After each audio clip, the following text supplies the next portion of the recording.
Clément Vanier est venu passer 24 heures avec moi. On a tout filmé. Le taf, les tournages, les discussions, les moments un peu plus perso aussi. L'idée, c'était pas juste de montrer ma journée, mais surtout de te faire découvrir ce qu'il y a vraiment derrière ce que je fais. La chapelle, mes projets, mes médias, les gens avec qui je bosse et un peu la vie qu'il y a autour. Bref, si t'as envie de voir les coulisses et de mieux comprendre qui je suis, bienvenue dans cette vidéo.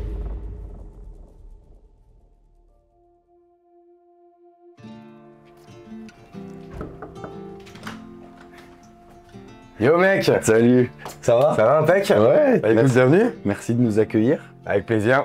De bon matin. Tu peux nous dire où est-ce qu'on est? Et là on est chez moi, du coup à Codéran, à Bordeaux. Du coup c'est ma petite routine la matinale avant de partir au bureau, donc du coup vous arrivez pile poil. Est-ce que tu peux quand même te présenter et tout, parce que moi forcément je te connais. Je te fais la short story du coup. Vas-y. Hugo Benz, 36 ans, marié, papa et accessoirement du coup entrepreneur depuis une quinzaine d'années. Particularité d'avoir monté pas mal de boîtes. C'est un peu comme ça que je m'étais brandé au début, un peu multi-entrepreneur. Ok. Maintenant là depuis vraiment cette année, je suis ultra focus sur un projet qui est La Chapelle, un startup studio. Et du coup là le lancement de notre premier SaaS qui s'appelle Frisbee, qui est à l'influence B2B, mais ça je pense qu'on en parlera, on plongera un peu plus parce que moi j'ai pas mal de questions. Écoute, moi je suis chaud qu'on se pose et que tu m'expliques un peu ta routine en détail. Vas-y, avec plaisir, on se pose. Cet épisode de La Chapelle Radio est soutenu par mon nouveau partenaire, Canva. Tu vois, il y a deux types de créateurs. Il y a ceux qui disent « j'ai pas le temps, j'ai pas les outils, je suis pas un designer » et il y a ceux qui ont ouvert Canva. Canva, c'est un peu comme si tu mettais un DA, un studio, une équipe d'IA et un moodboard Pinterest juste dans ta poche. Tu veux faire un post Insta, une vidéo, un pitch client, un menu de resto ou une pub pour ta marque de tote bag, tu ouvres Canva, tu drag and drop et tu kiffes. Et avec leurs outils boostés à l'IA comme écriture magique ou création en bloc, même ton ordi a l'impression que t'as recruté. Et en bonus, tu peux bosser à plusieurs, en asynchrone, en temps réel. Fini les énormes boucles de mail, les 38 versions différentes ou les « Hey, tu peux me renvoyer le bon fichier ?» Tout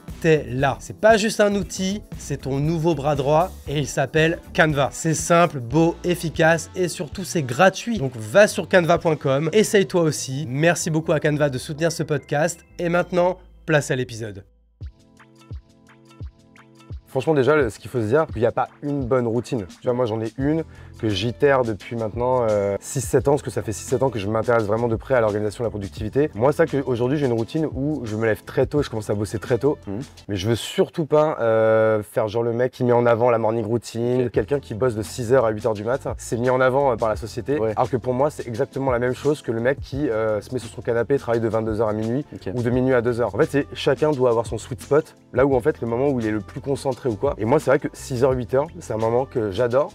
Je voulais juste étendre l'amplitude de ma journée parce que comme je suis passionné de sport et d'un sport en particulier, on verra ça tout à l'heure, qui est le padel, et je joue 3 fois par semaine. Le padel c'est un sport qui prend du temps. Il fallait juste que je trouve un créneau pour rattraper ce temps-là. Et du coup en fait ça a été du coup le matin. Moi je commence à bosser à 6h, mais je prends 3h30 de pause. Donc je travaille autant qu'un autre, pas plus qu'un autre. Et du coup tu commences à 6h, ça se découpe comment? Genre tu travailles sur quel type de tâches? T'as des trucs spécifiques que tu mets en place? J'ai coupé un peu ma matinée en deux. La première matinée, c'est là où vraiment je suis plus concentré, donc c'est là que je fais des tâches les plus compliquées. Mais du coup, je les prépare à l'avance. C'est le genre de tâches où il faut te mettre 2-3 heures concentré dessus. Et bah ça, en fait, je les ai listées. Et après, j'ai dit, bon bah voilà, j'ai tant de matinées dans la semaine. Et la deuxième partie de la matinée, là, il est dédié au sales. Là, franchement, c'est que de la vente, vente et marketing. Du chiffre, quoi. Exactement. Grosso modo, de 9h à 11h30, quoi. Petite question aussi, parce que tu fais pas mal de création de contenu. On en reparlera notamment sur LinkedIn où tu as été présent en premier par rapport à tes autres réseaux. Comment tu démerdes avec ta création de contenu? Est-ce que c'est une tâche qui pour toi mérite de bloquer par exemple une matinée ou un bloc de travail? Enfin, je sais qu'il y en a beaucoup qui se posent la question par rapport à ça. Bah ça pareil, encore une fois je pense que moi je vais donner ma méthode. Moi aujourd'hui grosso modo c'est le vendredi qui est vraiment presque à 100% dédié à la création de contenu et du coup j'en fais pas les autres jours. Et en fait je me suis rendu compte que la création de contenu c'est un moment qui franchement me demande pas tant de concentration que ça. Parce qu'en fait au bout de 3 ans quand tu fais ça tous les jours, toutes les semaines, bah tu deviens un peu expert et donc du coup c'est beaucoup plus facile. Et surtout j'ai décidé que le vendredi matin des fois il peut,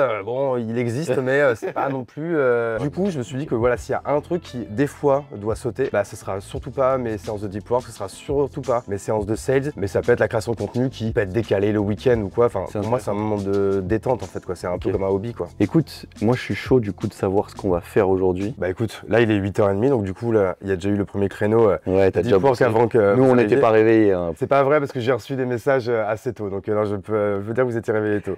Maintenant on va aller au bureau, en plein centre-ville de Bordeaux, qu'on a racheté avec 2 associés il y a maintenant 1 an et dans lequel on est depuis quelques mois, même s'il y a encore quelques finitions, tu verras. Et du coup, on va aller bosser là-bas tout le reste de la matinée. Après, on partira au padel. On a un petit match sympa qui nous attend et après, on retournera au bureau. Moi, l'après-midi, du coup, c'est là où j'ai toutes mes visios, enregistrements de vidéos, enregistrements de podcasts. Bah, du coup, c'est un moment normalement où je suis un peu fatigué l'après-midi, tu vois, parce que je me suis levé tôt et j'ai fait du sport. Donc, du coup, je me mets des choses où je suis en synchrone avec d'autres personnes. Donc, du coup, je dois être dedans parce que sinon, j'aurais tendance à peut-être à un peu procrastiner, un peu chiller. Et ce soir, on a un petit poney club. Poney club, du coup, qui est mon club d'entrepreneurs que j'ai créé il y a 2 ans et demi à Bordeaux. Et du coup, on a une petite soirée, la petite soirée mensuelle du poney club ce soir. Ok, bah écoute, ça m'a l'air d'un bon programme. Il faudra absolument pas qu'on oublie de se poser 10 minutes, que tu nous expliques un peu la constellation de business que tu as créé. Parce que je pense qu'elle est là, ta plus-value et que les gens se rendent compte de l'expérience que tu as par rapport à ça. Vas-y, let's go. Allez, on y va, c'est parti. Est-ce que tu peux nous expliquer où on est, où on se retrouve du coup? Bah écoute, là on est au 37 rue Thiac. Du coup, qui est en fait un ancien hôtel particulier qui appartenait à une famille, qui fait 1000 m² avec jardin, piscine. Et du coup, qu'on a racheté avec 2 associés et qu'on a complètement réhabilité en bureau pour y mettre nos équipes et toute une partie en coworking. Bon, tu nous fais visiter un peu, tu fais un peu l'immobilier. Je vous montre tout ça. Tu pourras voir vraiment que tout est encore vraiment d'origine. Là, en fait, à cet étage-là, on a juste tout recliné, tout remis aux normes. Tu vois, ouais, on a réussi du coup à garder vraiment toutes les moulures, l'escalier.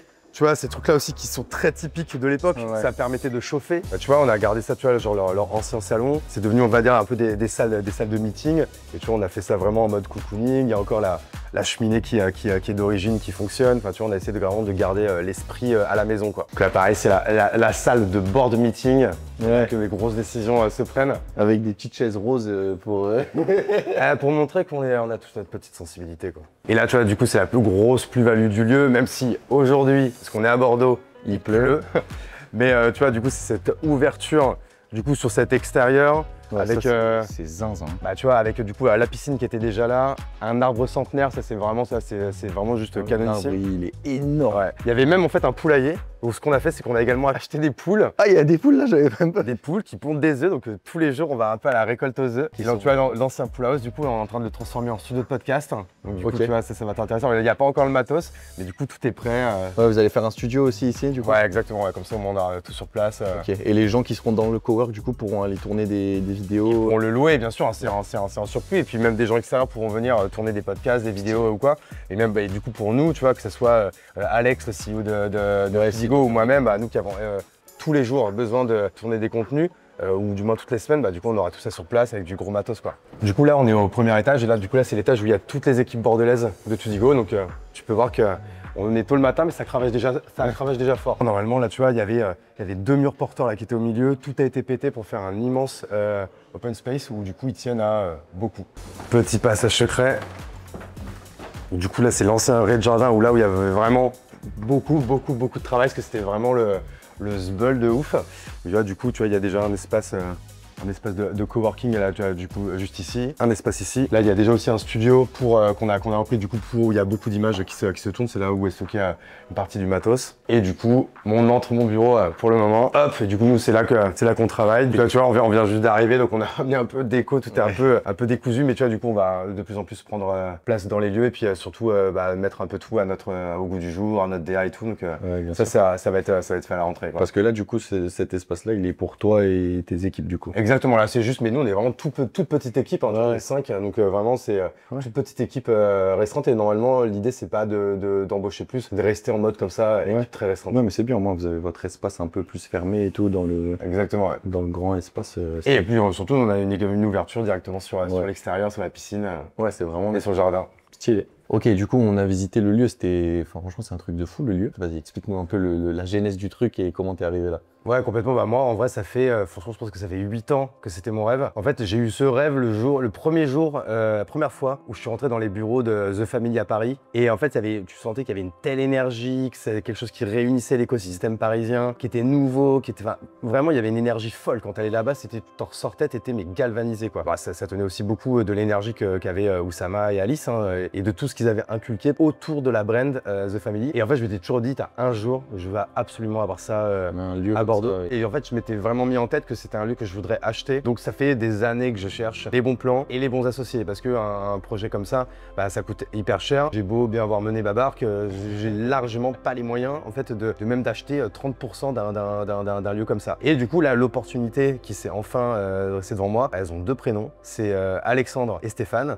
les 2 cofondateurs de la startup Toodigo. C'est Toodigo qui est une plateforme d'investissement communautaire. En fait, où tu as une boîte, tu veux lever des fonds, bah, tu vas lever des fonds sur Toodigo en ligne. Et les mecs, ils cartonnent, ils sont en croissance de ouf. Alors, ils ont longtemps galéré, mais là, depuis 4 ans, c'est vraiment croissance de ouf, ultra rentable. Et donc, du coup, eux, ils avaient les reins solides pour faire un bien comme ça, pour acheter un bien comme ça. Et du coup, ils ont eu la gentillesse de me laisser le faire avec eux, ce qui fait que je me sens également chez moi et que j'ai pu participer à l'opération. Et du coup, bah voilà, le rêve est en train de se concrétiser. Là, il y a eu 1 an de travaux. On y est depuis 2 mois. Là, tu l'entendais, il y a encore quelques finitions. Mais là, tu vois, du coup, bah, ça va bientôt être la rentrée. Les lieux sont là, sont live. Il y a déjà de plus en plus de coworkers qui nous rejoignent. Et surtout, en fait, moi, ça va être la patte événementielle. C'est que moi, je suis un amoureux des créations d'audience, mais surtout des créations de communauté. Et en vrai, on a beau dire ce qu'on veut, on peut être full digital, on peut faire tout ce qu'on veut.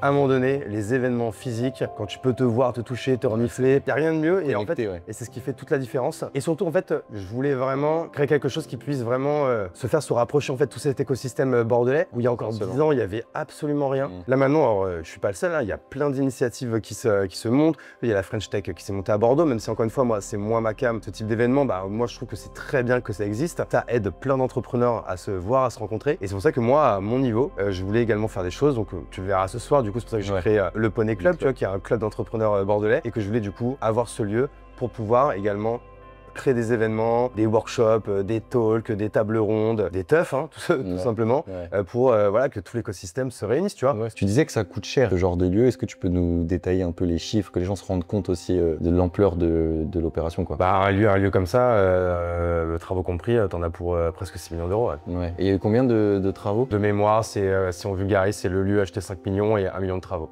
Ouais, c'est énorme. Je suis chaud qu'on aborde la constellation de business que tu as ou dans lesquels tu as pris part, en gros, en acteur majoritaire ou non, parce qu'en vrai, tu as une approche hyper intéressante là-dessus. Comme tu disais ce matin, c'est là-dessus un peu que tu t'es construit. Est-ce que tu peux nous expliquer voilà, d'où tu es parti, quelles sont les grosses réussites, même peut-être les gros échecs que tu as eu par rapport à ça? Ouais, bah écoute, très simplement, c'est que moi, de base, je suis arrivé dans un domaine où j'ai presque tout de suite eu une expertise, c'était le textile personnalisé. Donc tu vois, un t-shirt comme ça, qui s'imprime. Voilà. En fait, à partir du moment où tu as ce métier, où tu sais acheter du textile et tu sais le marquer en B2B, il y a plein d'opportunités qui s'offrent à toi. Et moi, en fait, je suis un mec qui est un peu Jean-Michel FOMO. Et du coup, je me suis engouffré pendant 10 ans dans plein d'opportunités. Encore une fois, à tort ou à raison, hein, c'est ce qui m'a construit. C'est quelque chose aujourd'hui que j'essaie de déconstruire et je vais t'expliquer pourquoi. Mais c'est comme ça que je me suis construit pendant 10 ans, mes 10 premières années d'entrepreneuriat, qui fait que j'ai monté une dizaine de boîtes en 10 ans sur cette thématique du textile personnalisé. Parce qu'en fait, à chaque fois que je voulais choper une nouvelle cible, bah en fait, j'avais une nouvelle opportunité avec un nouvel associé. Donc du coup, c'est nouvelle marque, nouvelle structure. Alors il y en a qui n'ont pas marché. Alors, heureusement, touche du bois, bah, là quand même la plupart ont marché. Parce que sur les 10, il y en a 6 qui ont fait 1 million d'euros de chiffre d'affaires dès la première année. Et c'est ça en fait véritablement là qui était ma seule zone de génie, c'était je suis très bon du 0 à 1, je suis très bon pour le take-off des boîtes, mais du coup sur la durée en fait c'est éreintant, c'est-à-dire que tu es à fond dans un projet et dès qu'en fait tu arrives un peu à ce plafond qui est 1 million et quelques, et bah après je suis moins bon, je me lasse, je commence à aller papillonner ailleurs, limite si tu fais un peu l'allégorie, je serais un peu comme un coureur de jupons quoi, tu vois, je suis le mec qui parce qu'elle avec une meuf qui est obligé de présent à se poser quoi. Donc tu vois, il y en a qui vont dire c'est stylé, t'as plein de meufs, moi je suis plutôt du genre de dire bah franchement mec, moi je préfère être marié à une seule meuf et au lieu d'aller papillonner ailleurs quoi. C'est l'homme que je veux être, enfin l'entrepreneur que je veux devenir maintenant quoi, grosso modo. Mais pendant 10 ans j'ai eu ça. Si on veut donner 2 anecdotes là-dessus, la plus grosse réussite et le plus gros échec. La plus grosse réussite, je pense que tout le monde connaît, ça s'appelle Kimono. K-Y-M-O-N-O. Donc Kimono, bah, on se présente comme des culture designers, c'est-à-dire qu'on design la culture des entreprises. Et on a commencé par le textile, mais aujourd'hui c'est pas que ça. Aujourd'hui on design les intérieurs de bureaux, on organise des événements internes, externes, comme les off-site par exemple, on fait du conseil en culture d'entreprise. Demain, on est en train de monter un concept qui s'appelle les Kimono House. Là, en fait, c'est des lieux qu'on achète et dans lesquels en fait des entrepreneurs peuvent aller faire des retreats, des off-sites ou autres. Et ça c'est sous vraiment la vague de mon associé CEO Olivier Ramel. Et ça c'est une grosse boîte aujourd'hui. Ouais, Kimono c'est plus de 10 millions d'euros de chiffre d'affaires cette année, bientôt 50 salariés, rentable. Ouais. Donc non, du coup c'est un très beau projet. Après spoiler alerte, moi je suis en train d'en sortir. Okay. J'en suis sorti opérationnellement il y a 3 ans et là je vais en sortir capitalistiquement parlant dans les semaines, mois qui viennent parce qu'il y a eu une opportunité que j'ai saisie. Parce que du coup voilà, moi toute cette vie de textile, elle est en train d'être derrière moi. D'accord, mais c'est comme ça que tu as commencé, tu as cofondé par exemple Kimono au début. Exactement. Du coup le plus gros échec aussi là-dessus, c'était la première boîte que j'avais montée en textile. Là, c'était carrément une usine. Ça s'appelait La Piscine. C'était une usine d'impression numérique. Là, on était 100% B2B et c'est une boîte que j'ai montée jusqu'à quasiment 4 millions d'euros de chiffre d'affaires. Toujours un petit peu à l'équilibre les 3 premières années, sauf la 4e année. Mais ça s'est cassé la gueule en termes de renta, mais par ma faute. Hein. Franchement, je raisonnais qu'en chiffre d'affaires. Je ne regardais pas la marge. Je voulais absolument niquer tous mes concurrents, quitte à prendre des dossiers à perte. J'avais pas de DAF, mais j'avais même pas de responsable financier ou financière. J'ai fait des gros investissements parce que je voulais grossir l'usine. Donc c'était presque par vanité, tu vois, folie des grandeurs en fait qui t'amène. Exactement. Bilan de la 4e année tombée, pas rentable. Nous dans nos métiers, du coup, tu perds toutes tes assurances. Donc en fait, tous tes crédits que tu as chez tes fournisseurs, tu vois, qui t'acceptent, crédit de 50 000, 100 000 euros avec paiement à 60 jours, 90 jours. Du jour au lendemain, tu le perds parce que tu n'es plus solvable. Et du coup, ils te disent, maintenant, tu veux m'acheter du textile, il faut déjà rembourser ce que tu nous dois. Et là, c'est descente aux enfers, redressement judiciaire, liquidation judiciaire, licenciement économique. Moi, j'ai été une journée à l'usine où je me suis pris les 25 personnes une à une. J'avais 20 minutes, je leur donnais leur courrier, je leur expliquais que c'était fini, ils n'avaient plus de boulot quoi. Carnet de ma vie, c'était en 2019. Là, quand on tourne cette vidéo, là, on est en 2024. Le mois prochain, c'est ma dernière échéance de mensualité de mes remboursements personnels que je devais faire à la banque. Et moi, du coup, j'ai redémarré ma vie juste avant le Covid avec une dette personnelle que je dois rembourser en perso, qui était à plus de 50 000 euros. C'est vraiment le dark side de l'entrepreneuriat. C'est vrai qu'on n'en parle pas trop, quoi. Mais il faut le montrer quand on parle. C'est bien et j'apprécie la démarche de le dire parce que même d'un prisme extérieur, on a tendance à voir et à retenir que les réussites des gens. Mais du coup, il y a Kimono d'un côté où c'est putain la grande folie, l'histoire de fou. Mais il y a eu des trucs où tu t'es chié aussi, quoi. Complètement. C'est important de le dire. Et tu vois, si je suis hyper honnête, Kimono, c'est une réussite de ouf. Mais en fait, j'arrive pas à dire que c'est ma réussite. C'est la réussite de mon associé qui est vraiment ultra brillant là-dessus. Moi, j'étais très opérationnel et franchement, j'ai beaucoup servi les 3 premières années. Même quand ça allait mal, quand il y a, tu vois, vraiment d'un point de vue sales et même sur un point de vue de mon expertise par rapport à la prod, par rapport au sourcing, par rapport au textile, par rapport à tout ça. Mais si je suis très honnête, la réussite de Kimono, c'est la réussite d'Olivier Ramel, mon associé. Et donc c'est pour ça qu'à un moment donné, j'ai voulu quitter ce monde-là du textile pour dire qu'est-ce que moi je veux faire. Parce qu'en fait, le textile, je continuais juste parce que j'étais bon. Je n'aimais pas spécialement ça. Et c'est pour ça que j'ai créé du coup La Chapelle. Très vite, je suis arrivé un peu à ce mot qui est ça va être un startup studio. Mais après, sans savoir quelle va être notre thèse, qu'est-ce qu'on va faire. Ça va être que des agences, ça va être que des SaaS, ça va être des agences et des SaaS. Franchement, j'ai réfléchi pendant 2 ans.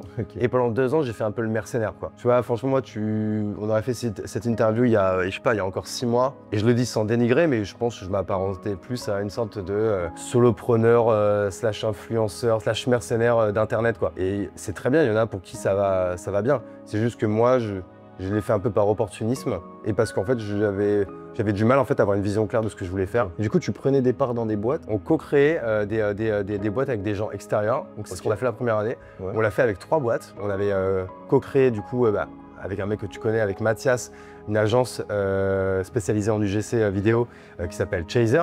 Donc là, le modèle, c'était très simple, avec Mathias, du coup, qu'on place CEO. On monte la boîte ensemble et nous, on l'aide comme on peut. On prend des parts minoritaires dedans. On l'a fait également avec une boîte qui s'appelle Redactai, donc là, qui était plutôt un SaaS. Et là, on avait également pris des parts dans une boîte qui s'appelle VA World, qui est une boîte d'assistante virtuelle. Oui, ok, je vois. Et tu vois, aujourd'hui, j'ai plus rien de tout ça. Parce qu'en fait, c'est un modèle qui me convenait pas, en fait. Ça me convenait pas à moi, mais surtout aussi, ça convenait pas aux 3 CEO avec qui on s'était associé, où en fait le message n'était pas clair de base. C'était qu'est-ce qu'on apporte, à quoi on sert. Au début, tout le monde est très content, mais en fait, il faut se rendre compte qu'une association, c'est un peu comme un mariage. Alors il y a des gens qui se marient 3-4 fois dans leur vie, mais déjà s'ils se marient 3-4 fois dans leur vie, c'est parce qu'il y a eu aussi 2-3 divorces derrière. Donc en fait, l'association était très difficile. Donc de là en fait à monter un modèle où tu vas monter 3 boîtes par an et tu vas t'associer à des gens extérieurs. Il y a un désalignement des intérêts à un moment donné en fait. Exactement, trop difficile. Donc là, on a tout cuté. On a dit, écoute, c'est pas grave, on a bien appris pendant 1 an, mais là, on cut tout. On a revendu ou vendu les parts et va pas s'enflammer bouchée de pain. Ok. Le tout, il y en a pour moins de 50 000 balles, on va pas s'enflammer. Et limite, c'est aussi des choses qu'on avait investi ou quoi. Donc en vrai, c'est quasiment, on est flat et on redémarre à zéro. Et là, j'ai redémarré à zéro du coup au début de l'année. Et là, je me suis dit, ok, déjà, il faut que je choisisse un créneau. Et moi, ce qui me passionne aujourd'hui, c'est la création de contenu et tout ce milieu de la créateur économie. Et là, je me suis dit, ok, on va rester vraiment full concentré là-dessus et on va essayer du coup de trouver des problèmes et de les régler sur ce modèle-là. Et avec deux modèles, c'est de dire, il faut qu'on soit 100% bootstrap, du moins là pour les 2 premières années. Bootstrap, c'est on ne lève pas de fonds. C'est ça, c'est-à-dire qu'on s'autofinance et du coup, tout ce qu'on fait, on le finance par la marge qu'on dégage. Donc du coup, il faut que la chapelle dégage de la marge. Donc là, on crée en interne des agences productisées. Et là, on en a créé pour l'instant une, mais il n'y en aura qu'une pendant très longtemps parce qu'on va se concentrer là-dessus. Elle s'appelle Kaboom Kitchen. Je suis associé du coup avec Marley Carvolin. Du coup, en fait, là, on prend des gens en externe avec qui on fait 50-50 sur la marge. Et Kaboom Kitchen, c'est simple, c'est on prend en main ton LinkedIn et on gère ton inbound et ton outbound. C'est-à-dire qu'on va gérer et ta création de contenu et ton setting. Ok, sympa. Donc ton setting, c'est-à-dire qu'on va aller engager les conversations avec ton client et on va trouver des rendez-vous. Ça, c'est pour la partie du coup agence productisée en interne. Et de l'autre côté, on ne veut cofonder que des SaaS, donc que des boîtes tech. Donc des SaaS, des software as a service, des logiciels quoi. C'est-à-dire des logiciels en ligne qui marchent par abonnement. Et là, on en a créé du coup un et je vais me concentrer pendant 2 ans que là-dessus. Donc là, je me suis vraiment promis que là, il faut que j'arrête de vouloir saisir des opportunités ou quoi. Et ça s'appelle Frisbee. Et là, en fait, Frisbee, c'est un outil qui est dédié à la micro-influence. En fait, c'est simple. Nos clients type, ce sont des SaaS. Et en fait, on leur donne accès à l'influence B2B, c'est-à-dire de pouvoir avoir accès à ce canal d'acquisition qui est des influenceurs parlent de ma marque sur leur réseau.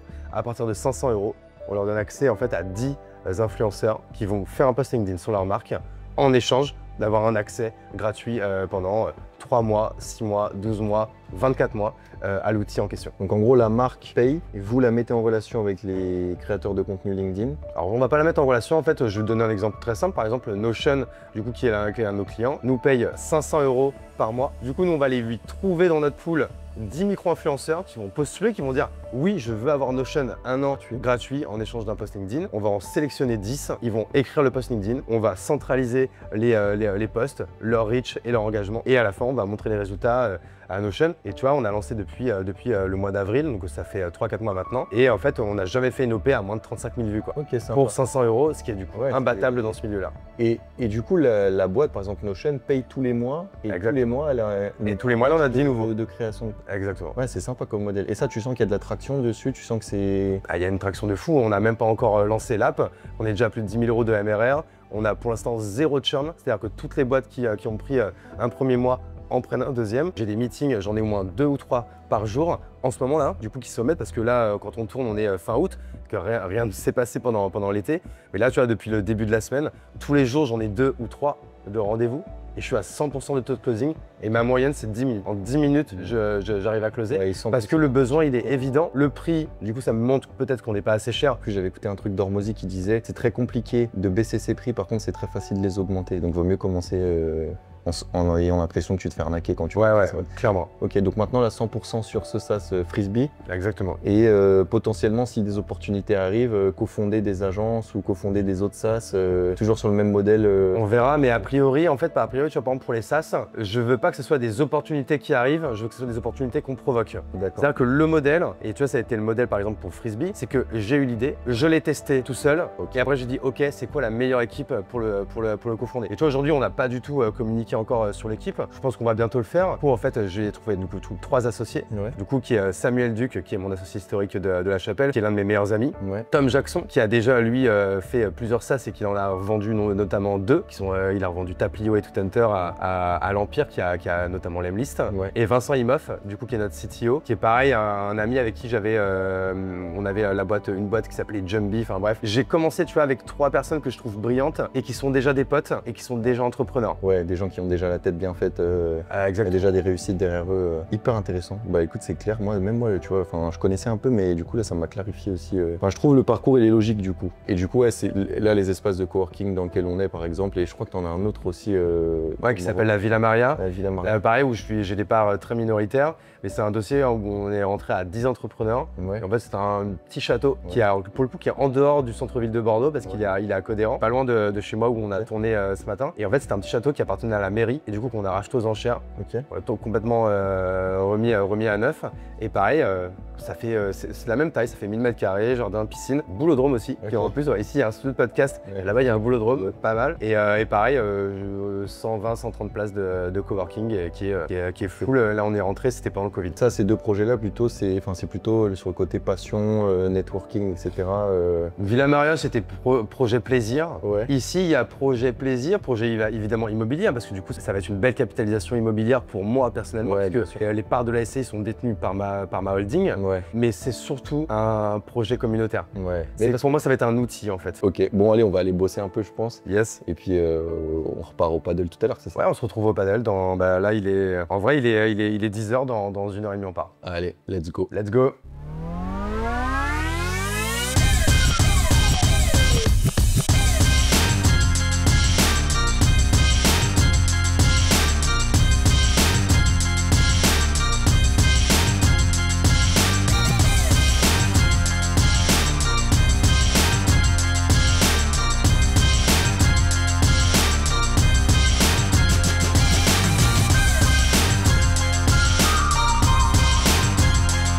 Bon voilà, on s'est fait poutrer encore même au 3e set. Il va falloir que je prenne des cours de paddle, je pense. Mais la prochaine fois, il faudrait trouver un entrepreneur qui fait du foot. J'aurais peut-être un peu plus ma chance, quoi. Ah, quand même, on s'est fait plaisir en 3-7 à 6-4. Bon, t'es dans les points décisifs, on n'a pas été bon. Moi, le premier, putain, à chaque fois, on remonte à 4-4. On se fait rebreaker, souvent sur un service à moi. Manque de mental d'une chips. Là. Voilà, 6-4, 6-4 défaites. J'ai fait perdre l'invité du jour. Non, franchement, je mérite aussi. Non, franchement, il a très bien joué. Franchement, il m'avait dit qu'il était nul. Il est loin d'être nul. Je suis moyen nul en fait. La défaite fait partie du jeu. Mais ça commence à faire beaucoup au paddle, les défaites là. Et là, on est au McDo après le paddle. Mais on a pris de l'eau. Franchement, Sartec l'eau, pas de Coca-Cola.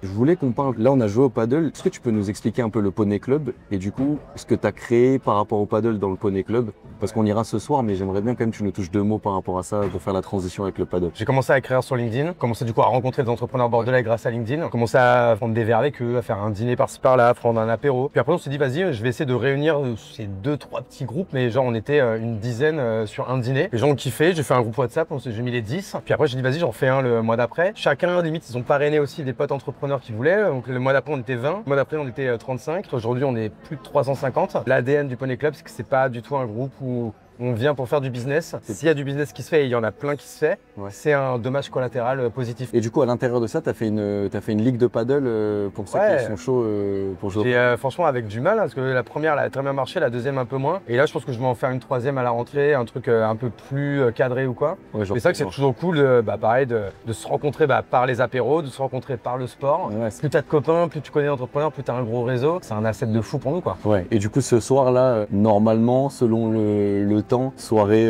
Poney Club. Ouais, ça devrait déborder, ouais. Ok, bon, on verra ça plus tard dans la journée. En attendant, on va manger notre McDo. Allez, bon McDo. Vous ne prenez pas exemple sur ça, par contre.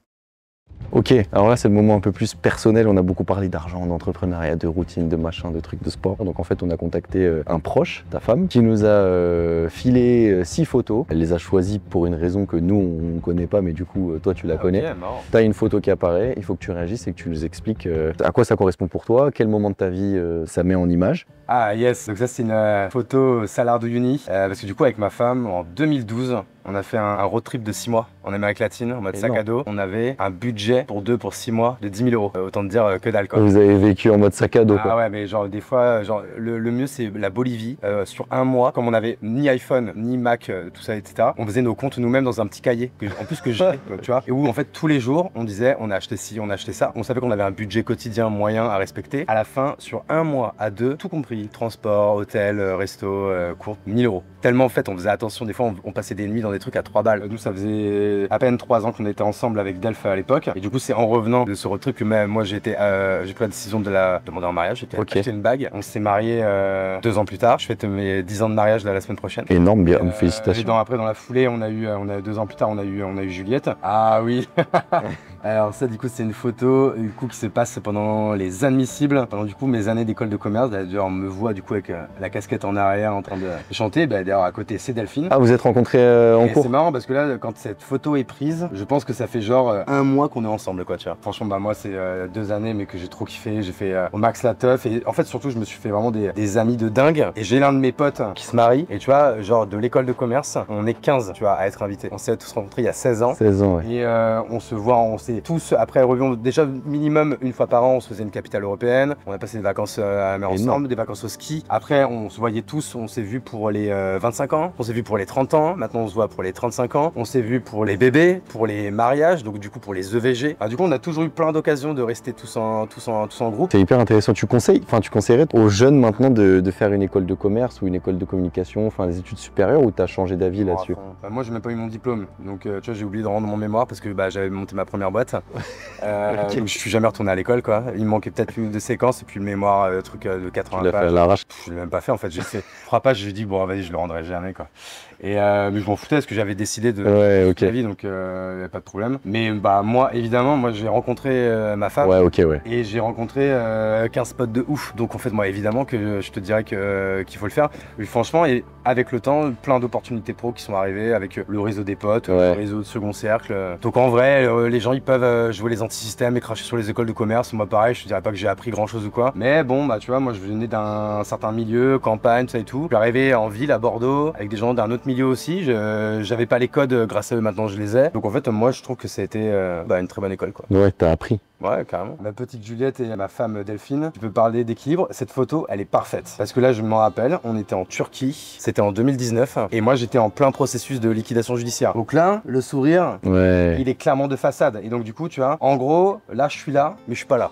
Même maintenant, aujourd'hui, où je suis très heureux entrepreneurialement parlant, des fois, je suis là, mais je suis pas là. On va regarder un film tous les trois. Moi, mon cerveau, il est quand même très souvent occupé à autre chose. Maintenant, j'ai accepté, en fait, que ma vie était un déséquilibre. Donc, du coup, je sais que je passe moins de moments avec ma famille. Par contre, les moments que je passe avec ma famille, ils doivent être de qualité et ils doivent être à 100% quoi. Il y en a moins, mais du coup ils sont ultra quali quoi. Mais en vrai il faut l'accepter. Et après il faut pas aussi imposer aux autres. Moi si c'est déséquilibré, ça doit être déséquilibré pour toi. Il y a sûrement des gens pour qui c'est très équilibré. C'est comme on disait tout à l'heure, en fait c'est qu'une question de vision. À un moment donné il faut pas se raconter de salade et il faut pas essayer d'être une autre personne. La personne que les gens voudraient qu'on soit quoi. Tu vois. Ça c'est très vrai ce que tu dis là. Mais tu vois je rencontre de plus en plus d'entrepreneurs de ton âge, même voire plus vieux, et en fait moi c'est un truc que je réalise pas encore actuellement, mais tout le monde me le dit en fait, tu vois. Mais du coup, je sais que je vais le réaliser. Et même, tu vois, les gens qui regardent, etc., qui sont un peu plus jeunes, ça, c'est un truc qu'on réalisera avec le temps, en fait. Et même si on l'entend, on le croit pas forcément, ou alors on s'en rend pas forcément compte. Mais je pense que c'est l'expérience qui va nous le faire réaliser. Mais c'est intéressant parce que c'est plusieurs fois que j'ai ce son de cloche, tu vois. Alright, next. Donc du coup, c'est Thomas, mon frère jumeau. Ça, c'est une photo. C'était en 1999. Et là, on était du coup au Maroc. Première fois que j'allais dans un pays étranger. Et donc, pas la première fois que je prenais l'avion parce que du coup, comme ça coûtait trop cher, on y a été en bagnole. Moi, j'habitais dans le nord-est, 3 jours de voiture. Un jour pour descendre jusqu'à Perpignan, un jour pour traverser l'Espagne, et après un jour pour prendre le bateau, arriver à Tanger, et après aller jusqu'à Marrakech, quoi. Énorme. Du coup, Thomas, qui est mon frère jumeau, du coup, problème du coup de handicap. Donc, moi, c'est vrai que du coup, très vite, j'ai été confronté du coup à ce type de différence. Donc, bien sûr que moi, l'une de mes valeurs familiales principales, c'est la tolérance. J'ai toujours été élevé dans cette optique-là, donc je me suis quand même beaucoup battu dans ma life quand j'ai vu des gens qui se foutaient de la gueule, des différents handicapés, tout ça et tout. Après, j'étais dans un collège un peu de ZEP ou quoi, où genre, il y avait des sec-pailles et tout ça, et donc il y avait des enfants, adolescents, qui étaient naturellement handicapés. Les gens, ils trouvent pas d'autre chose que de les faire chier et tout. Et tu vois, mon premier vrai renvoi à sa mère, c'est que alors que je suis pas bagarreur de base, j'ai juste défoncé un mec, et j'ai pas eu de bol. Dans la bagarre, j'ai pris sa gueule, je voulais la mettre un peu comme ça, tu vois, contre le mur, donc ça, c'est pas très sympa, mais j'ai pas fait gaffe, c'est que c'était un coin de mur, et le pauvre, en fait, je lui ai fait une entaille de je sais plus combien de centimètres ici. Le mec, il a gardé une cicatrice pendant 10 piges, quoi. Ses parents ont porté plainte contre moi, viré 1 mois du collège et tout. Enfin, tu vois, c'était. Je savais pas que t'avais un côté comme ça, un peu bagarreur. Mais ok. Le mec, les gens l'ont appelé Scarface jusqu'à ses 20 piges. Quand moi, je suis arrivé à Bordeaux, que je suis resté à Bordeaux, j'ai fait rapatrier ma mère qui habite à côté à Pessac. Et du coup, mon frère qui travaille dans un ESAT à Blanquefort. Et du coup, le pauvre, il habitait à Pessac avec ma mère, il se tapait tout. Enfin, les gens peut-être connaissent pas, mais du coup, c'est du nord au sud, quoi. Tu vois, l'un de mes objectifs, c'était du coup d'acheter un appartement décent pour mon frère, pour qu'il puisse me le louer. Je lui donne pas gratos, quand même. Là, t'as réussi, tu lui as pris un appartement. Ouais, ça fait 3 ans maintenant. En vrai, tu vois, on parlait des équilibres. En vrai, je vais pas faire le mec et tout. Je suis pas hyper présent pour mon frère parce que je travaille beaucoup. Et puis après, les autres moment, c'est plutôt pour ma famille, puis aussi pour mes amis. Donc on se voit à toutes les fêtes familiales. J'essaie quand même de temps en temps de l'inviter, de répondre aussi à ses invites. Tu vois, c'est con, il est fan de Disney, tout ça et tout. On a été à Disneyland Paris avec ma fille il y a 4-5 mois. J'essaie de faire des choses comme ça, encore une fois. Il y en a peu, mais que c'est des moments de qualité, quoi. Ouais. On va prendre ça. Bon, et là, en vrai, je sais pas quoi dire sur cette photo. C'est énorme cette photo. C'est une photo qui date du coup de la maternelle. T'étais bien blond là en tout cas. Je pense que c'est mon premier jour de maternelle, donc 1992. Ouais, voilà. ça commence à faire. Ça commence à faire. Bah, en vrai, moi j'ai quand même toujours plutôt aimé l'école pour 2 raisons. Bah, déjà parce que j'étais bon. Ah, t'étais bon à l'école? Là, Et tu bossais ou t'étais bon, genre talentueux? Franchement, j'avais de la chance, j'étais bon naturellement. Primaire, bon maître, bonne maîtresse et collège, lycée, malgré le fait qu'on était à la campagne, en ZEP, tout ça et tout. Franchement, j'ai eu toujours des super profs. Après, ça a mis longtemps quand même à m'intéresser. Ok. Moi, j'aimais plutôt l'école pour les potes, pour les meufs, Ouais. tout ça et tout. Je peux pas dire que ça m'a vraiment passionné. Le seul cours qui a commencé à me passionner, c'est quand au lycée, il y avait la SES. La Ça, science c'était économique stylé. et Mais tout le sociale. monde a kiffé ce. Et là, je dis, what? C'est quoi ce truc qui m'intéresse grave Ouais. et tout? C'est ce qui se rapproche le La plus du sociologie. business en fait. Tu vois, moi, c'est à ce moment-là que j'ai compris qu'il y avait plusieurs strates ou quoi. Les pauvres, les riches, ceux qui avaient un capital culturel fort, capital culturel faible, capital économique fort. Et de comprendre tout ça avec... j'ai eu 2 super profs au lycée là-dessus. C'est peut-être le seul cours qui m'a intéressé. Après, tu vois, j'ai fait une prépa. Ouais. On m'a dit de faire prépa. Ouais, t'as fait des études supérieures parce qu'on t'a dit de faire des études supérieures du coup. Bah ouais, bon après moi j'avais quand même dans l'idée de faire des bonnes études, tu vois, parce que on avait quand même tendance à me dire que si tu faisais des bonnes études, c'était beaucoup plus facile après d'avoir un bon taf et un bon salaire. Ce qui est vrai. Ouais, ce qui est vrai, qui est ouais, vrai. on est d'accord. Donc je dis bon bah écoute, tant qu'on est dans le game, on est dans le game, hein, tu vois. Moi je n'avais pas envie non plus de travailler. Hein. Moi je pense que si très vite j'avais eu, c'est horrible ce que je veux dire, accès plus vite à internet ou quoi, c'était moi j'ai eu internet, j'étais en seconde quoi, tu vois. Ouais. J'ai pas eu internet au collège, tout ça et tout. Donc t'imagines même moi quand j'ai connu les réseaux sociaux, j'étais en école de commerce, j'ai connu YouTube, j'étais déjà marié quoi, tu vois. Bah, tu sais, on n'avait pas tous ces trucs-là, donc peut-être que si ça avait pu m'intéresser plus vite, peut-être que j'aurais Arrêté switché l'école. peut-être l'école avant et dire vas-y je m'en fous, j'entreprends des lycées, des 18 ans, 20 ans, comme beaucoup font. Mais bon, moi comme je te dis, je suis très content. Ouais. Et tu t'es d'abord, rendu l'école compte quand que tu voulais entreprendre? J'arrive en école de commerce, je pète un boulard, je fais la teuf tout le temps, je suis jamais en cours. Je pensais que c'était acquis moi. Vas-y, j'ai eu le bac, je fais la prépa, ça m'a cassé les couilles. Là, je lâche 10 000 balles par an. Ouais, du coup, c'est la fiesta. Je passe quoi, tu vois. Eh ben non, en fait, si tu fous rien, tu redoubles. Et donc j'ai redoublé, j'étais voir mon banquier. Je lui ai dit, bon, bah, il m'est arrivé 2-3 bricoles, il faudrait me faire une rallonge de 10 000 euros s'il vous plaît. Sur mon prêt, tu sais, 0%, étudiant, bourse 4 ans après, ouais. quand t'as ton diplôme. Il m'a dit, bah non, ça va pas le faire quoi. Genre, on prête pas de l'argent aux losers quoi. En vrai, il a raison. J'avoue, hein, moi j'aurais pas misé un copec sur WAM non plus, hein, tu vois. Et donc là, le seul truc qui me restait, c'était de trouver un contrat d'apprentissage. Donc c'est une boîte qui me prend pendant 2 ans. Une alternance, ouais. Donc du coup, pour ma vraie 2e année, ma 3e année, c'est-à-dire que je faisais 2 premières années, quoi, qui me prenaient en alternance et qui payaient mon école. Et il s'avère que j'ai trouvé, et j'ai eu du bol, c'était une petite start-up qui s'appelait My Design, qui faisait du textile personnalisé. Notamment. Ok, ça commence à faire Et ça. la boîte, en fait, quand j'y arrive, elle se fait racheter, mais tout de suite, par un mec qui s'appelle Christophe Charles, moins connu maintenant mais très connu à l'époque. Okay. C'est le fondateur de Cdiscount.com. Okay. Cdiscount.com à l'époque c'était la seule boîte tech de Bordeaux il y a 15 ans et c'était le premier e-commerçant à dépasser le milliard de chiffre d'affaires. Donc c'était bien plus haut que VP, bien plus haut que Amazon, bien plus haut que tout ça avant de se faire rattraper. Mais donc du coup le mec c'était un ponte quoi. Et lui c'était le premier entrepreneur avec qui je discute et le mec l'année d'avant il a fait 1 milliard. J'ai quand même du bol quoi dans ma malchance. Ouais. Là je dis putain la roue elle tourne. Et donc du coup c'est à ce moment-là que j'ai su que c'était ta voie. Je devais entreprendre et c'est pour ça que mon stage s'est transformé du coup en un stage d'intrapreneuriat où en fait pendant mes 2 ans d'apprentissage je montais des boîtes pour Christophe Charles dans le groupe. Énorme. Et après je suis même resté 3 ans en CDI en plus à continuer à faire de l'intrapreneuriat et du coup j'ai monté 3 boîtes dans le groupe quoi. Mais à chaque fois dans des verticales différentes, toujours sur le textile personnalisé. Okay. Avant de dire je m'en vais et je monte ma propre boîte quoi. Bon allez la dernière du coup. Ah oui c'est celle que t'avais spoilé. Depuis tout petit le foot c'est genre ouais. ma life. Alors, en plus moi du coup je suis de la génération qui avait 10, 11, 12 ans quand Zidane était au top. Moi d'ailleurs même à cette époque je pensais que du coup c'était normal de tout gagner quoi tu vois. Donc je peux dire qu'après il y a eu la belle période de vache maigre 2002, 2004, après 2006. Moi 2006 je fais mon bac, c'est le fameux coup de boule et tout. Oh non pas ça. Là putain on avait tout prévu, on avait acheté les feux d'artifice, on avait carotte le drapeau français de la mairie et tout pour le prendre dans le bar et tout. Et puis à l'époque on fumait des cibiches dans le bar tu vois pour te dire encore tu vois. Putain et on a perdu. Donc c'est pour ça que moi 2018 genre quand on a gagné j'ai pleuré et tout. Putain. Ça faisait 20 ans qu'on attendait d'être à nouveau champion du monde et tout. Donc ouais, le foot c'est toute ma life. Mais comme je te disais tout à l'heure quand j'étais au McDo, j'ai été moyen plus mais j'ai jamais été excellent, tu vois. Putain, c'est marrant ça. Il y a beaucoup de gens qui ont fait du foot quand même. Hein. Bon, c'est la France, c'est normal. Mais... Ah ouais, c'est la base. Ouais. Bon bah c'était bien, ça t'a plu ce petit moment. Ce format, c'est très sympa, très ludique.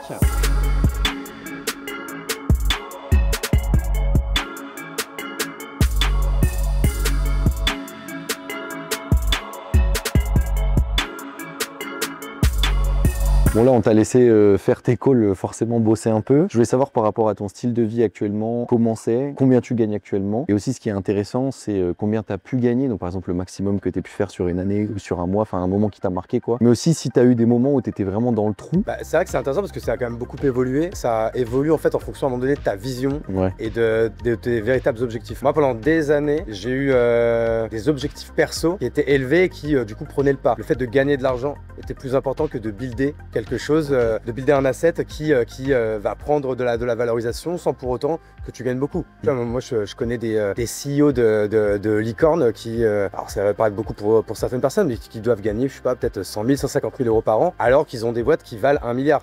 Et à côté de ça, je connais des solopreneurs qui du coup ont une boîte qui vaut zéro parce que c'est invendable et qui par contre gagnent 300 000 euros par an. Donc tu vois, c'est vraiment, il y a deux visions. Deux écoles, Et moi j'ai longtemps été un peu dans cette vision très lifestyle, très perso, c'est-à-dire que je me suis mis dans l'immobilier très vite et j'ai tout de suite une grosse volonté, c'était d'avoir une belle maison pour ma famille. J'avais vraiment ce truc, j'étais dans la rue, j'étais toujours à regarder les maisons, j'aimerais bien ci, j'aimerais bien ça, combien ça coûte, toujours discuter beaucoup avec les banquiers.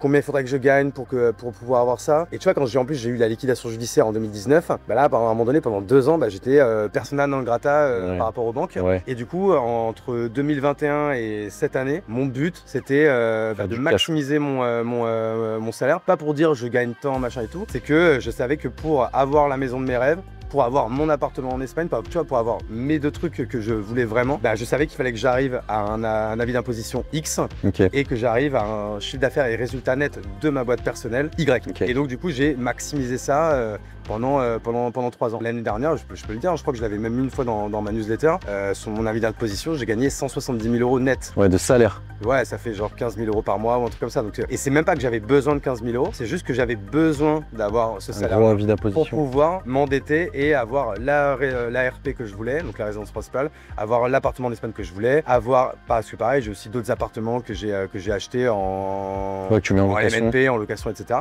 Ça a été vraiment ma lubie pendant 3-4 ans et donc j'étais là-dessus à fond. En vrai, maintenant que je suis arrivé à ce que je voulais, en fait, c'est complètement con d'avoir de tels salaires parce qu'en fait. Taxer la gueule. Ah, mais c'était un truc de fou. Moi, je payais 3 600, 3 700 euros juste d'impôts sur le revenu par mois. Donc, c'est terrible. En fait, moi, je dirais pas que c'est terrible. Moi, je suis pas contre les impôts. Non, mais c'est terrible en termes de proportion de ce que c'est. Ça t'oblige tous les mois, en fait, à être dans un truc hyper élevé. Et donc, du coup, bah, dans mon cas, de faire des choix de mercenaires, c'est-à-dire de faire des choix financiers plutôt que des choix de building. De vision par rapport à ce que tu fais. Quelque chose. Et donc, du coup, j'ai complètement switché cette année puisque du coup, j'ai dit, je me concentre sur la chapelle, je me concentre sur ce que je vais fabriquer. Je me concentre du coup sur Frisbee qui est notre SaaS dans lequel je crois beaucoup et dans lequel j'ai des énormes ambitions et ça faisait longtemps que j'avais pas été ambitieux, tu vois. Alors que j'étais ambitieux personnellement, je voulais pour le cash mais pas forcément pour je m'en fous d'avoir des belles montres, belles voitures, ça et tout, bah, vous l'avez vu, hein, ma voiture à moi c'est une Toyota Yaris, tu vois, je m'en ai rien à secouer, mais par contre je voulais la maison dans laquelle tu vis, je voulais qu'elle soit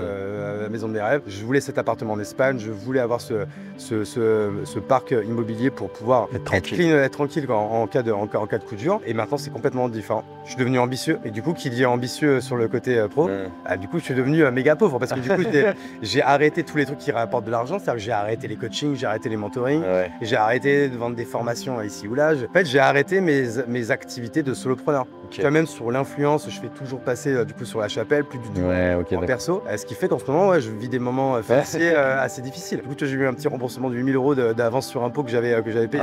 Ça, c'est le petit côté sympa, mais tu vois, ça fait genre peut-être même 1 mois et demi, 2 mois que je me suis même pas payé, quoi, tu vois. Mais j'accepte, parce qu'en fait, j'accepte que du coup, c'est comme ça. Et aujourd'hui, construire Frisbee dans la chapelle, c'est tellement ce qui m'anime, tellement je me lève le matin, je suis trop content, je reviens au bureau, alors que pendant ma période un peu solopreneur, j'étais tout seul chez moi, à faire du cash, machin et tout. Là, je suis trop content de retrouver une émulation d'équipe avec mes associés. Enfin, en plus, je suis très émotif. Limite, tu vois, hier, on a fait un meeting qui était trop bien. Limite, après, j'ai regardé mon associé, j'avais limite les larmes aux yeux. Je dis, on est en train de construire un truc. Et donc, du coup, pour répondre à ta question, je pense que dans la vie, on peut tout avoir. Mais là, pour l'instant, tu vois, là, je suis dans une période où j'ai fait un choix. Tu vois, nous, on aime bien partir au soleil l'été, en l'hiver. bah, cette année, ouais, il y a moyen qu'on n'y aille pas, quoi, tu vois. Ok. Et ça va, c'est des problèmes de riches, il y a pire dans la vie. Ouais, hein, c'est vrai. Tu sais, je suis un ancien pauvre, ça me dérange pas de redevenir pendant, pendant un an ou deux, tu vois, mais Ouais. c'était pour répondre à ta question, c'est ça. Ok. Et t'as eu des moments difficiles financièrement quand tu viens de le dire un peu là, quand t'étais plus jeune, etc. J'ai pas du tout envie de faire pleurer dans les chemins parce que je vais te dire moi ce qui s'est mal passé pour moi, mais en fait à côté de ça moi, je regrette rien parce que franchement j'ai comme une vie super et tout. C'est que bon, j'avoue moi je viens pas d'une famille riche, j'ai mon père qui est décédé quand j'avais 6 ans, j'ai un frère jumeau qui est autiste et tout, tu vois. Moi j'avoue quand j'étais petit je me dis putain pourquoi ça m'arrive à moi et tout, mais j'ai jamais été revanchard là-dessus parce que à côté de ça j'ai une famille de ouf, j'ai une mère de ouf. Je pense qu'il n'y a pas un seul jour où ma mère n'a pas dit je t'aime, il n'y a pas un seul jour où ma mère m'a pas embrassé, m'a pas pris dans ses bras. Il n'y a pas un seul été où je suis pas parti en vacances grâce aussi à mes oncles et tantes, grâce à ma mère qui se saignait et tout. J'ai eu un beau-père qui m'a élevé. Non, mais merci en tout cas pour la transparence, ça fait, Avec plaisir, ça fait plaisir. On est là pour ça, non? Ouais, bah oui, c'est ouf. Bon, on se retrouve. Il est 20h. Yes. D'ailleurs, t'es un peu en retard. C'est vrai que je suis arrivé en retard à mon propre event. Bon, vas-y, explique-nous qu'est-ce qu'on fait là. Après, on filmera un peu à l'intérieur quand même. Parce que je pense que t'as 2-3 anecdotes sur l'event en plus à nous Ouais, raconter. pas mal, ouais. Du coup, là, on est à une soirée du Poney Club. C'est un club d'entrepreneurs que j'ai monté à Bordeaux il y a maintenant 2 ans et demi. Il y a 2 ans et demi, on était 8. On s'est fait une bonne soirée. On s'est dit qu'on allait en faire une deuxième, et après une troisième, une quatrième. Et finalement, bah là, on en est, je sais pas, peut-être à moins la 40e soirée. Ouais. Et maintenant, on est 350. Donc, on est un bon petit groupe bordelais. Donc, c'est bien, C'est tu vois, ça fusionne, ça échange, ça crée des amitiés, ça crée du business. Donc, en vrai, très très cool, tu vois. Ouais, c'est vraiment bien. Et donc là, on est chez Gruppo Mimo, Yes. qui vient juste d'ouvrir un resto. Ce qui est sympa, c'est que du coup, donc, le Gruppo Mimo Bordeaux qui fait son inauguration aujourd'hui, fondé à Paris par Ouais. Edouard Ossogui, le frérot, qui a également monté une app qui s'appelle Emblème. Bon, je suis investisseur. Et il faut savoir que c'est Edouard, il y a 1 an, qui m'a donné l'idée de Frisbee. C'est ouf. Je sais pas si j'aurais dû le dire parce que je suis sûr Ouais. qu'il va me demander les Il va te demander les crédits. Ouais, c'est sûr.